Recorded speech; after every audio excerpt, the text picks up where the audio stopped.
Today we're talking about suitcases.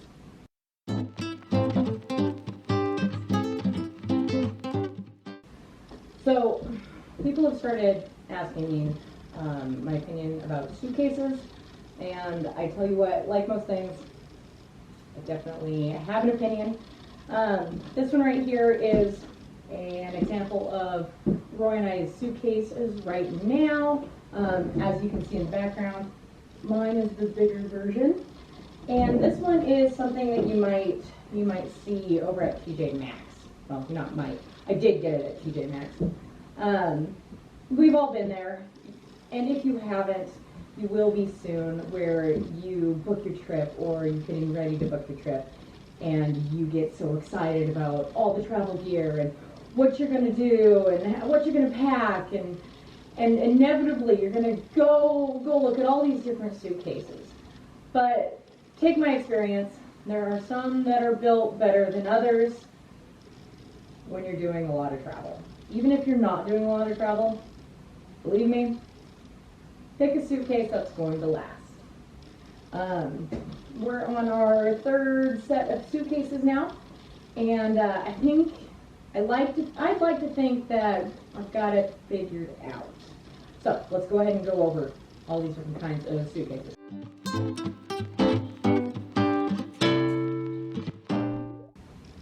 First things first, when you're walking through TJMaxx or any other suitcase provider, there's going to be all of these different kinds of suitcases that are pretty and cute, and you want to find something that's going to represent you, so when you get off that airplane and go to baggage claim, you can see it and think, oh, I'm such a worldly traveler. I've gone that route.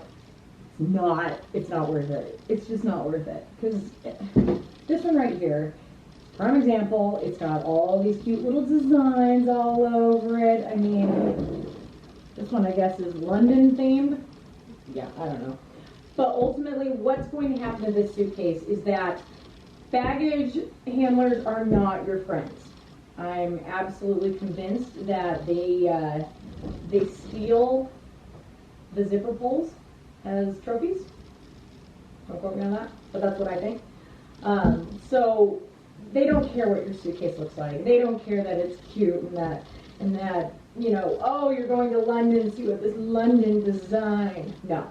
All they're going to do is they're going to throw it right onto the I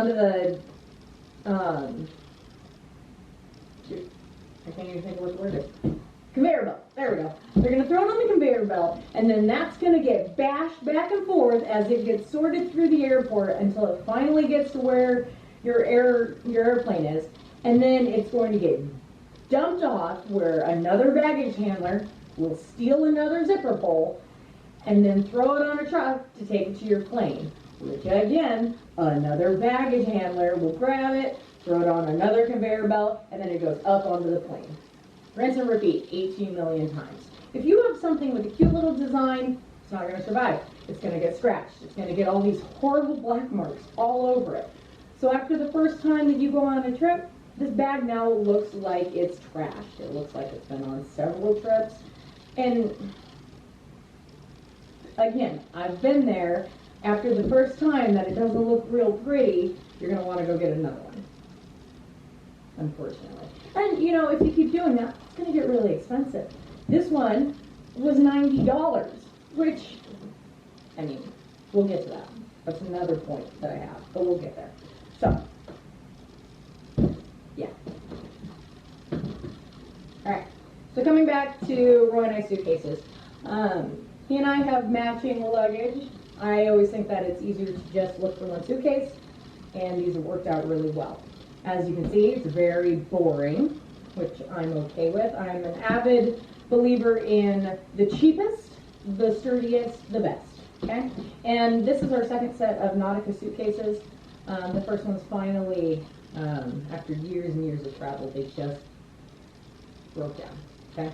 So, as you can tell, this one luckily hasn't been used as much, but most of the zipper pulls are intact. However, if you look at mine over here, unfortunately, I've had to start replacing my zipper pulls. It's a bummer, but I know that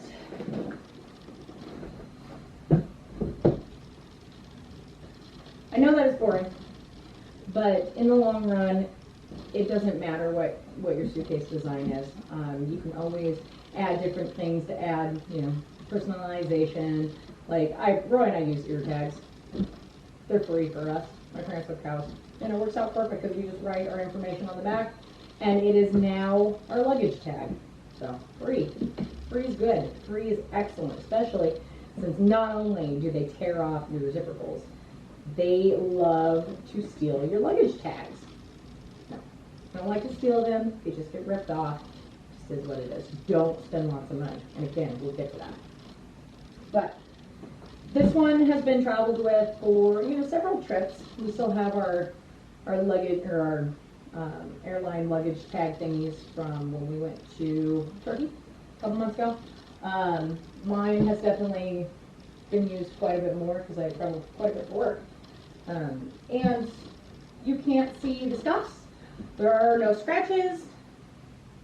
We're still good to go. These suitcases are what I think is, pretty good condition. So, much better.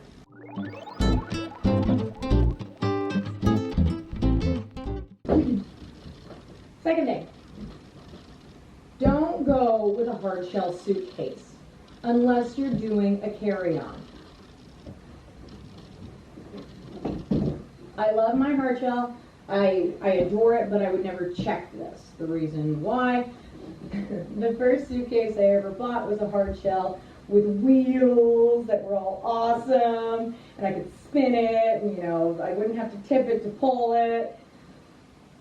That suitcase lasted 2 trips, and the second trip wasn't even a real success. These crack, they break with all the baggage handlers. They're just throwing them, they're moving as fast as they can. They're not caring whose luggage is what, or they don't care. They just don't care, which is okay. They're not paid to care. They're paid to get your bag from A to B. They do pretty good for the most part. So with a Hardshell suitcase, this is going to crack. You're gonna lose wheels on the bottom. They're super easy to haul through an airport, but they get ripped off. I was in Tulsa a couple weeks ago, and there was a poor gal at baggage claim who was so upset because hers got ripped off that day. Just one. So she had a 3-wheeler. But these will crack, these will break. You're going to cover it in duct tape, and it's going to look absolutely ridiculous.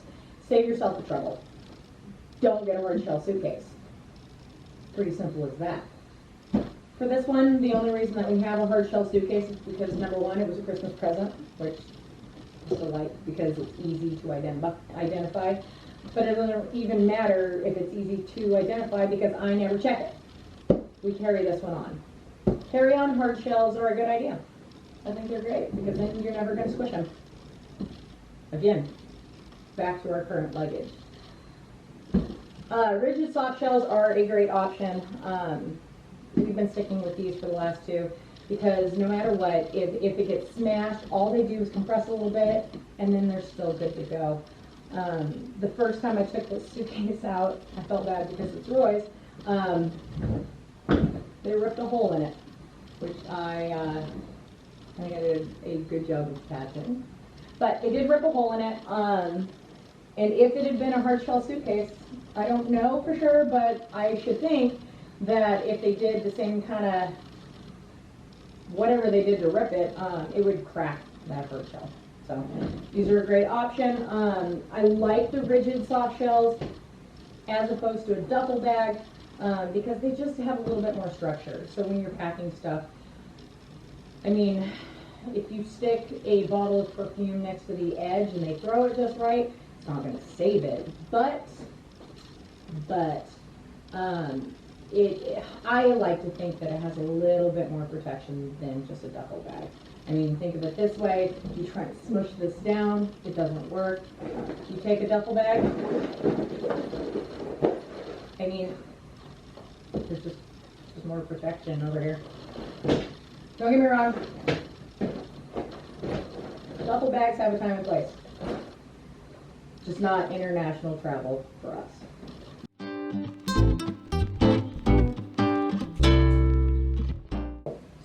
interior wheel control. Yeah, until they get ripped off. Another frustration point for me. The wheels. Oh, the wheels. These are great. These are super cool. If you're not checking your bag, let's be honest. So frustrating. My first suitcase was really cool. It was orange. I loved it. I loved it so much. But after the first trip, a wheel got ripped off. And it was one of these wheelie ones that, you know, as soon as you get your suitcase, every single person takes the handle and spins their suitcase around just to see how far it'll go. I think they're terrible. I just think they're awful. And I searched and searched and searched when we had to get our new luggage because I did not want those kinds of wheels because I was just going to have to buy a new bag. After they rip it off, they just don't survive. These ones, the mounted ones, I think are absolutely fantastic. No, it doesn't wheel on its own. You have to tip it over to pull it. But, I mean, I've had these suitcases for quite a while, and they're still chugging along. I mean, they're scraped up, that's for sure, but they're still put together.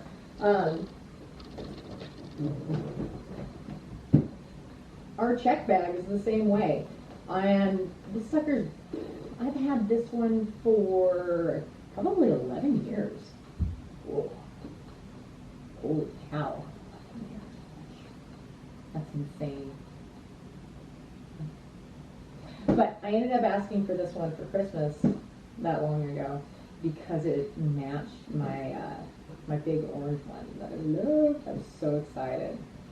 It's going on my first trip, unfortunately, to Ohio. But my mom got me this one, and I still love it. But one of the things that I really like about it is that it does have mounted wheels. Would I check this bag still? No. Again, it's a hard suitcase. Mm-hmm. But if you can, and there it's getting harder and further and further few in between where you can find these kind of wheels. So you might just get stuck with a set of these. But if you have the option, and I encourage you to do the research to find them, go with a mounted wheel. They're absolutely wonderful. I wish you could pop these off. It would save a lot of heartache. No, you can't pop them off. That'd be pretty cool though. You can just pop them off and then pop them back on once you get them back. I mean, they're not wheeling your luggage around it for you.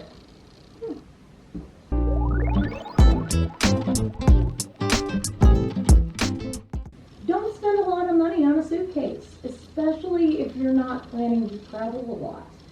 Like I said, this one was $90, and dude, it might have, no, it wasn't on sale, but it was $90. This one over here, I think we paid $80 several years ago.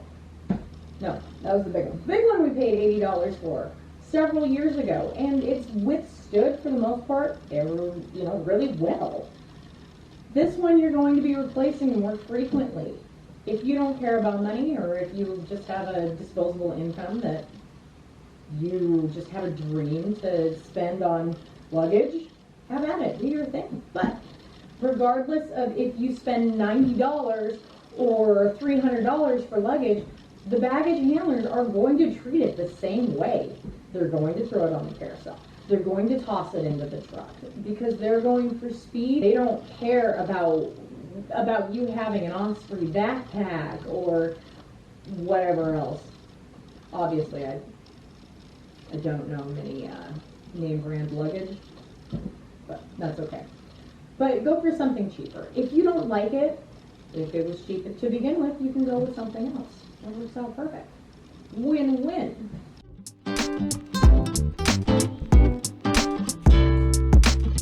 But really think about what you're doing when you're buying a suitcase. There's nothing more frustrating than getting to a destination and having just your suitcase destroyed. Save yourself the headache, save yourself the heartache, because I fall in love with my suitcases, which again is why we ended up going with these again, because they just work so well. Our last one's my dog ate the side of mine, which contributed to getting new ones. So I hope that helps. Purchasing a suitcase should be a lot of fun. I think there are just so many options and colors. And, oh, it's just so exciting. I mean, ultimately go with what you really want. Part of the fun of travel is learning something new and finding stuff out about yourself. And you know what? Failing a little bit. I failed poorly on my first luggage, and that's okay. That's all right. We can always get a new suitcase in the end. So, good luck. Happy luggage hunting, and hope it helped. I hope it helped.